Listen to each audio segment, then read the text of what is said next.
Hi everyone, नमस्कार। एक बार फिर से आप सभी का स्वागत है आपके अपने YouTube channel maths by Arun sir पर। साथियों, मैं हूं अरुण सिंह रावत। आप सभी लोगों के लिए एक बार फिर से लेकर आया हूं एक इंटरेस्टिंग सेशन। यार, आईबीपीएस पीओ के नोटिफिकेशन आ चुका है।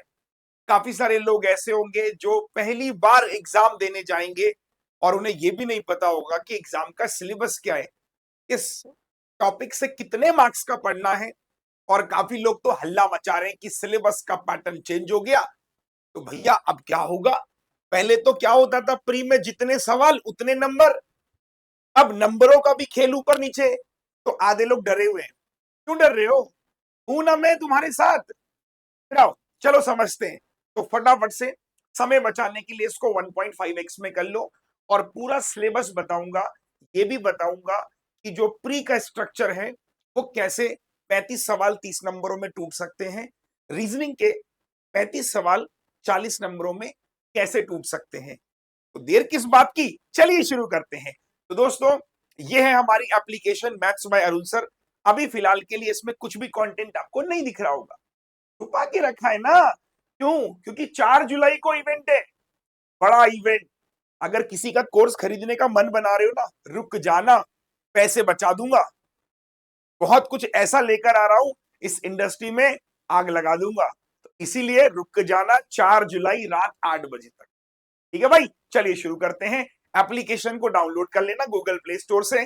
iOS की एप्लीकेशन भी जल्दी आ जाएगी, परेशान ना हो। चलिए, तो सबसे पहले आईबीपीएस पीओ प्रीलिम्स की नोटिफिकेशन ने जब दस्तक दी, ये प्री का क्या है, हमारा एग्जाम स्ट्रक्चर है। तो प्री में क्या हो रहा है? ये क्या हो रहा है भाई? 30 सवाल है, 30 नंबर है। अंग्रेजी वाले ने बोला भैया अपना कुछ नहीं होगा, अपना जैसा था वैसा ही रहेगा, 30 30 और 20। प्रॉब्लम हो गई गणित और किसमें? रीजनिंग में। देखो, मैथ में सवाल तो 35 है, लेकिन नंबर कर दिए 5 कम और समय 20 मिनट ही रखा है। अगर मैं रीजनिंग की बात करूं तो सवाल तो 35 पहले भी थे, बट अब नंबर कर दिए 40, समय 20 मिनट। अब भैया देखो, इधर आओ, पहली बार चेंज हुआ है। अभी पर्सनलिटी टेस्ट के बारे में मैंने आपको बताया था, होता क्या है, पूरा एग्जाम्पल के जरिए समझाया भी था। काफी लोगों ने तालियां बजाई। अब तालियां इस बात पे बजाना जो इन पे मैं समझाने वाला हूं, क्योंकि ये मेहनत लगती है, सोचना पड़ता है क्या करने वाला है एग्जामिनर। देखिए, तो मैंने एग्जामिनर को फोन घुमाया, मैंने कहा हेलो अंकल, नमस्ते, काम की बात पे आते हैं। तो अब आप ये बताइए कि 35 सवाल 30 नंबर में कैसे टूटेगा? उसने कहा भाई देखो, ये ऐसे टूटेगा कि आप क्या करिए, बच्चों को बताइए कि जो 25 सवाल होंगे ना, वो होंगे 1 नंबर के। जो 25 सवाल होंगे वो होंगे 1 मार्क्स के। ठीक है जी? तो 25 सवाल होंगे 1 मार्क्स के, यानी 25 मार्क्स। ये जो होगा मोस्टली डीआई और अर्थमेटिक होने के चांसेस है। ये चांसेस किसके हैं? डीआई और अर्थमेटिक के। जो डीआई अर्थमेटिक होगा ना, वो मेरे साथियों क्या हो सकता है? 25 नंबर का हो सकता है, 25 सवाल, 15 मार्क्स की डीआई, 10 नंबर का अर्थमेटिक। और 10 क्वेश्चन जो आएंगे वो आधे नंबर के हो सकते हैं।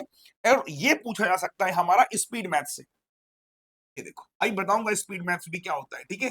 तो कुछ ये पॉसिबिलिटी मुझे नजर आई कि भाई 25 सवाल 1 नंबर के हो सकते हैं, 25 मार्क्स। और जो 10 सवाल हैं वो आधे नंबर का एक सवाल, यानी कि 5। इस तरीके से हमारे 30 नंबरों में टूट गए। तो प्री के जो मैंने आपसे कहा ना कि एग्जामिनर ने बोला कि भाई 35 को 30 नंबरों में बांटना है, तो बच्चों को कह देना कि यार डीआई और अर्थमेटिक के 25 सवाल, देखो श्योर नहीं हो, एजम्पशन है, 25 सवाल 25 मार्क्स और 10 सवाल आधा नंबर 30 नंबर। अब रीजनिंग में क्या खेला होगा? तो रीजनिंग में खेला होगा कि 35 सवाल है, 40 नंबर है। इधर आओ, पेपर देते हो नहीं देते हो ना? देखो, ये तो पता होगा कि जब पीओ का पेपर होता है तो मिनिमम कितनी पजल आती है? 5 आती है पजल, 5। इधर आओ, बस वही समझना है। देखो, रीजनिंग में क्या होगा मेरे हिसाब से कि भाई साहब वो क्या करेगा, 5 पजल बनाएगा जो कि 25 क्वेश्चन के होंगे। लेकिन वो क्या करेगा, एक पजल का जो सेट बनाएगा वो 6 मार्क्स का बनाएगा। मतलब ऐसा होगा कि जो 5 पजल्स आती है ना, उन 5 पजल में एक एक क्वेश्चन 2 मार्क्स का होंगे। मतलब 5 पजल 6 मार्क्स ईच। वो पजल से 5 क्वेश्चन, 1 2 3 4 5 क्वेश्चन बने।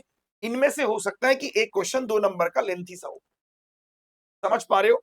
तो इस तरीके से क्या होगा, 5 पजल रहेंगी, 25 क्वेश्चन, लेकिन वो मार्क्स कंटेन करेंगे 30, और वापस से 10 क्वेश्चन होंगे मिसलिनियस से, 1 मार्क्स का ईच, 10 नंबर। तो ये हमने अपने फूफा जी को फोन लगा के बोला, जो हमारे एग्जामिनर फूफा जी है, भाई क्या कर सकते हो, बोला ये कर सकते हैं हम। तो ये मुझे लगा आपको बताना चाहिए, हो सकता है, मेरा एजम्पशन है, और ये मे भी चांसेस हो सकते हैं, ठीक है। तो ये आपको समझ आ गया कि प्री और का स्ट्रक्चर क्या है। अगर मैं मेंस के स्ट्रक्चर की बात करूं, तो मेंस में रीजनिंग के 40 सवाल है, 60 नंबर है, इंग्लिश के 35 सवाल है, 40 है, डीआई के 35 सवाल है और 50 नंबर है। इसी प्रकार जीए के 35 सवाल है और इसके नंबर 50 हैं, ठीक है। तो पहले क्या हुआ था, 155 क्वेश्चन हुआ करते थे, अब 145 क्वेश्चन हो गए हैं और नंबर हो गए जी 200। क्या किया गया, इसके 10 नंबर इसको दे दिए जीए को। जीए कह रहा भाई हम जीए तो जीए कैसे, मैथ वालों ने कहा दया कर देते हम तेरे पे, 10 नंबर तुम्हें दे दिए, लो खुश रहो।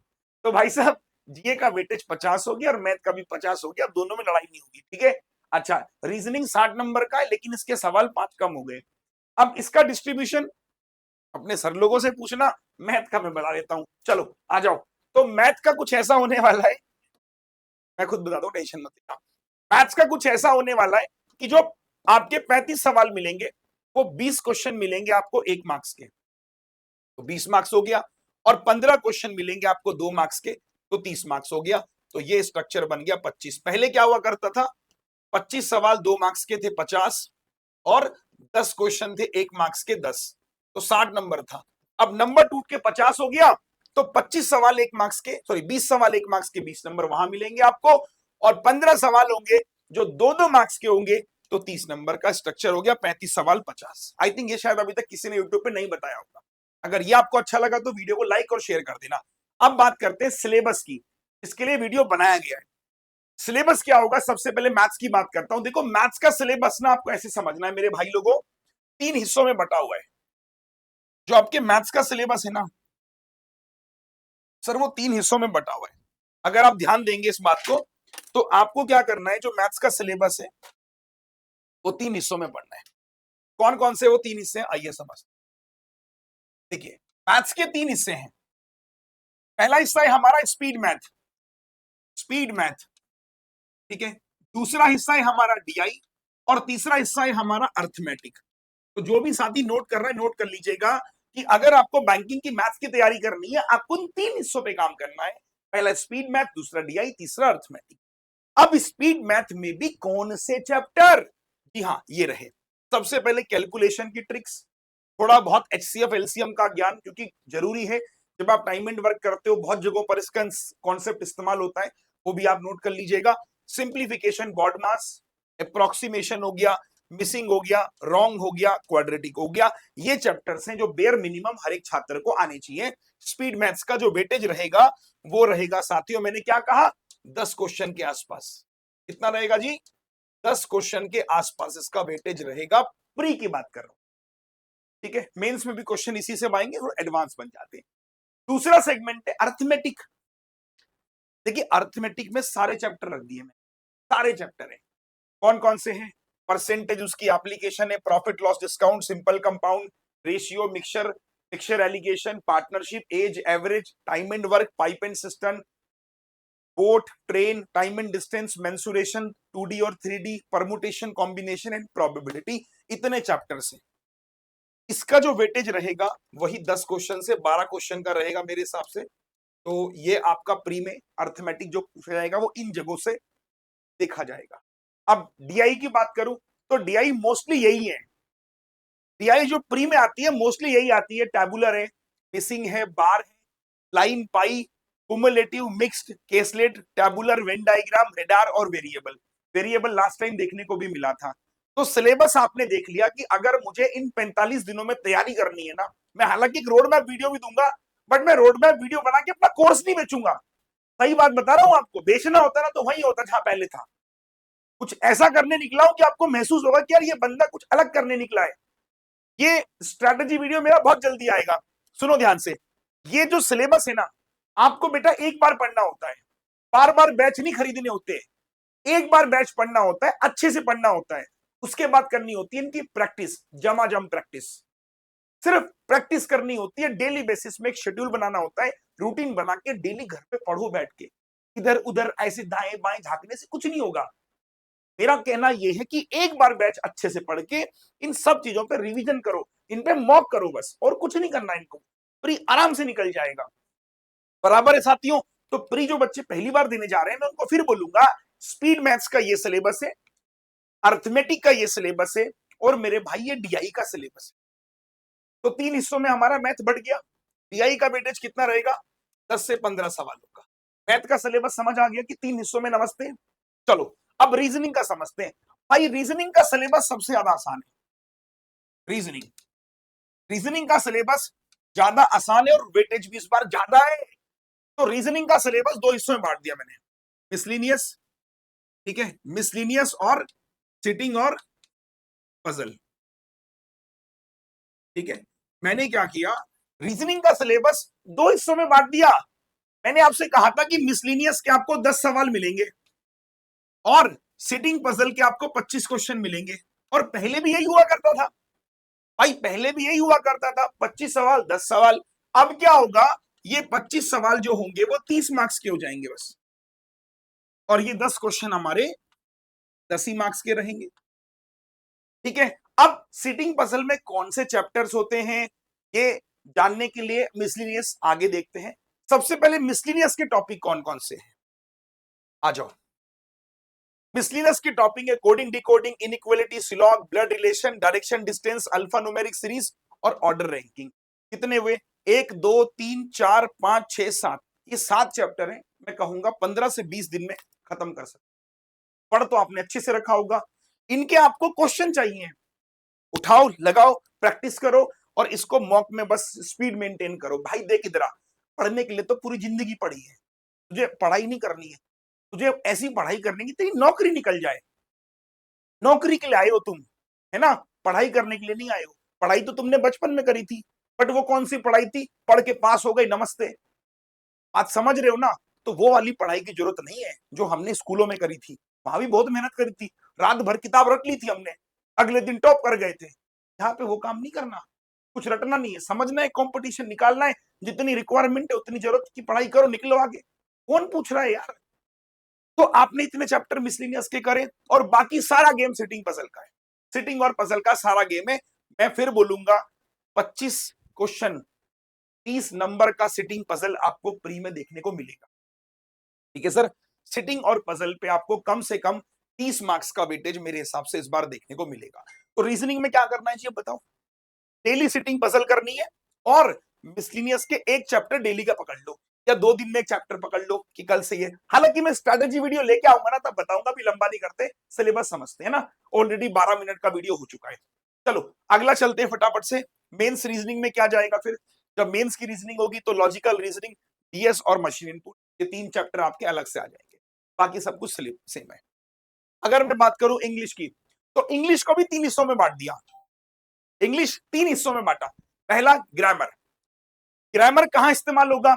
जब आप क्वेश्चन पाओगे, एरर डिटेक्शन के क्वेश्चन पाओगे, वहां आपको ग्रामेटिकल बेस एरर मिलेंगे। जब आप सेंटेंस इंप्रूवमेंट की बात करोगे, वहां ग्रामर का इस्तेमाल होगा। जब सेंटेंस को कनेक्ट करोगे, वहां इस्तेमाल होगा। जब सेंटेंस स्टार्टर पढ़ोगे, वहां पे आपको ग्रामर का इस्तेमाल होगा। तो ग्रामर के चैप्टर कौन से हैं? लिख रखे हैं जी। सब्जेक्ट वर्ब एग्रीमेंट, सब्जेक्ट और वर्ब में क्या समझौता होता है, उसके रूल्स पढ़िए, नोट्स बनाइए, समझिए, उनको इंप्लीमेंट कीजिए। नाउन से लेके प्रोनाउन से लेके कंजक्शन, आर्टिकल से लेके एक्टिव पैसिव, ये सब कुछ is all are the part of grammar. Grammar का ये पार्ट है भाई जो आपको समझना है। बेसिकली आपको पार्ट ऑफ स्पीच, आर्टिकल हो गया, एक्टिव पैसिव नरेशन हो गया, ये समझना है। और इसके फिर इस्तेमाल है, लाइक आपने सेंटेंस इंप्रूवमेंट, जैसे मैंने आपको बोला, एरर डिटेक्शन मैंने बोला, स्टार्टर बोला मैंने, कनेक्टर बोला, वहां इनका इस्तेमाल आपको देखेगा ग्रामर का। इसके बाद दूसरा सेगमेंट आता है वोकैबुलरी का। वोकैबुलरी में जैसे कि आपने देखा कोई एंटोनिम सिनोनिम्स कई बार हमें देखने को मिल जाता है कि इसमें पैसेज में, रीडिंग कॉम्प्रिहेंशन में, इडियम फ्रेजेस आपको कोई ऐसा नया दिखने को मिल गया। वोकैबुलरी आपकी कहां से स्ट्रांग होती है? ये स्ट्रांग होती है आपकी थोड़ा बहुत आप डेली बेसिस पे जो एडिटोरियल्स होते हैं उनमें कुछ नए नए शब्द आ रहे हैं, उनको क्या कीजिए, नोट्स बनाना स्टार्ट कीजिए, उनको लिखना स्टार्ट कीजिए कि डेली के 5 शब्द मुझे नहीं मिले, उन शब्दों को कहीं पे लिखिए, दिमाग में रिकॉल करें, कोई नया वर्ड मार्केट में चल रहा है उसका क्या मीनिंग हो सकता है, तो इस तरह के वर्ड वोकैबुलरी में कई बार आपको देखने को मिलेंगे। स्पेशली जो कॉम्प्रीहेंशन का पार्ट है वहां पे वोकैबुलरी आपको अच्छी खासी देखने को मिलेगी। और तीसरा पार्ट है कॉम्प्रीहेंशन। कॉम्प्रीहेंशन का बहुत अच्छा इस्तेमाल होता है स्पेशली बैंक एग्जाम में। कॉम्प्रीहेंशन में आपको बताऊं मैं ना, आरसी हो गया ना, आरसी बेटा 8 से 9 नंबर का आता है, रीडिंग कॉम्प्रीहेंशन। तो तीसरा सिलेबस का पार्ट लिखिए इंग्लिश का कॉम्प्रीहेंशन, और नोट कर लीजिए जो पहली बार इसको देख रहे हैं, रीडिंग कॉम्प्रीहेंशन, रीअरेंजमेंट और आपके para jumble, para fillers, cloze test, ये सब कुछ कॉम्प्रीहेंशन के अंदर डाल दिया मैंने कि कॉम्प्रीहेंशन में ये सब कुछ इस तरीके का क्वेश्चन बन सकता है। पैराग्राफ फिलर आ गया है ना, एक जंप, वो क्या नाम है आपका, क्लोज टेस्ट हो गया, ये सब मैंने कॉम्प्रीहेंशन के अंदर डाल दिया। तो अगेन वंस अगेन इंग्लिश में 3 चीजें, पहला ग्रामर, दूसरा वोकैब और तीसरा कॉम्प्रीहेंशन। लास्ट पार्ट आपका, ये तो जिए कैसे बिना आपके। अब जिए, जिए को भी मैंने 3 हिस्सों में बांट दिया, सबको 3 हिस्सों में बांटा है, बस रीजनिंग को 2 हिस्सों में, मेंस की अलग रखी है, ठीक है। तो अगर मैं बात करूं जिए की, तो जिए के भी हमारे 3 हिस्से हैं। पहला है बैंकिंग और फाइनेंशियल अवेयरनेस। आप किसी भी टीचर से एक बार बैंकिंग समझ लीजिए, बैंकिंग पढ़ लीजिए, ठीक है। उसके बाद आता है स्टैटिक जीके और देन करंट अफेयर। भाई करंट अफेयर के लिए मैं आपको पर्सनली बताऊं, चलो एक क्लू दूं, करंट अफेयर के लिए मैं maths by Arun sir application पे वो लेके आ रहा हूं जो आप सोच भी नहीं सकते। कोई टीचर, नहीं नहीं नहीं नहीं भाई, किसी टीचर को लेके नहीं आ रहा हूं, कोई नहीं आ रहा, सब खुश है अपना, बढ़िया कमा रहे हैं सब, किसी को लेके नहीं आ रहा हूं, लेकिन जो चीज लेके आ रहा हूं वो कम भी नहीं है सर। तो करंट अफेयर के लिए मैं इस बार कुछ ऐसा लेकर आ रहा हूं ना सर, आप बोलोगे सर क्या कर रहे हो आप, मतलब लिटरली बोल रहा हूं, करंट अफेयर के लिए एक बहुत बेहतरीन चीज लेके आने जा रहा हूं आपके लिए। तो 4 जुलाई का वेट कीजिए। और मैं आपको एक बात और बोलता हूं, मैं करंट अफेयर को ना आपसे 1 रुपए में नहीं लूंगा, 1 रुपए भी नहीं लूंगा, लेकिन जो चीज दूंगा ना लाखों की होगी। अब सोचना क्या होगी और क्या, कोई मैगजीन होगी तो देखना, वो भी तो गेस करना, कमेंट सेक्शन में बताना सर क्या लेके आ रहे हो। बाकी ये सिलेबस है और 4 जुलाई का इंतजार कीजिए, 4 जुलाई को आपको सब कुछ पता लग जाएगा सर क्या लेकर आ रहे हैं। तो आई होप कि वीडियो बनाने का जो इंटेंशन था बड़ा क्लियर था कि आपको सिलेबस पता हो कि चारों जो सब्जेक्ट्स होते हैं उनके सिलेबस क्या हैं, ठीक है। बाकी डेप्थ में सिलेबस को भी डिस्कस करेंगे कि भाई डेप्थ में क्या नाम है, बैंकिंग अवेयरनेस के अंदर कौन कौन से चैप्टर आते हैं ना, वो डेप्थ में हम चलेंगे। बाकी ओवरऑल जर्नी मैंने आपको बताई कि ये आपको पढ़ना है। इसी के साथ साथ बाकी ये इवेंट है तो जरूर देखिएगा, लाइफ चेंजिंग इवेंट हो सकता है, मतलब मेरे जिंदगी का सबसे बड़ा इवेंट है शायद आज तक, अभी तक जब से मैं पढ़ा रहा हूं 10 सालों में, आज तक किसी ने ऐसा किया नहीं और किसी ने ऐसा सोचा नहीं जो शायद मैं करने जा रहा हूं। इतनी बड़ी बात बोल रहा हूं तो बनता है ना, तो जाओ इवेंट को सेट रिमाइंडर कर लो। और दिन ही कितने बचे हैं, आज 2 तारीख है आज यार, 2 दिन बचे हैं। मिलते हैं फिर 4 जुलाई रात 8 बजे, देखते हैं सर, है ना, किसमें कितना है दम। और अब की बार आईबीपीएस पीओ निकालेंगे हम। Bye bye, take care, Jai Hind, love you all, take care, good night. और हाँ, ऐप डाउनलोड इसलिए कर लीजिएगा क्योंकि बहुत कुछ इसमें मिलने वाला है आपको free of cost. Thank you so much, bye bye, take care. और हाँ, सुनो सुनो सुनो, सब्सक्राइब कर लो, ऐसे वीडियो आते रहेंगे, सब्सक्राइब कर लो, नोटिफिकेशन बेल को ऑन कर देना, मैं मिलता रहूंगा आपको। क्लासेस मेरी बहुत जल्दी स्टार्ट होंगी, परेशान मत होना, ठीक है। चलो बाय।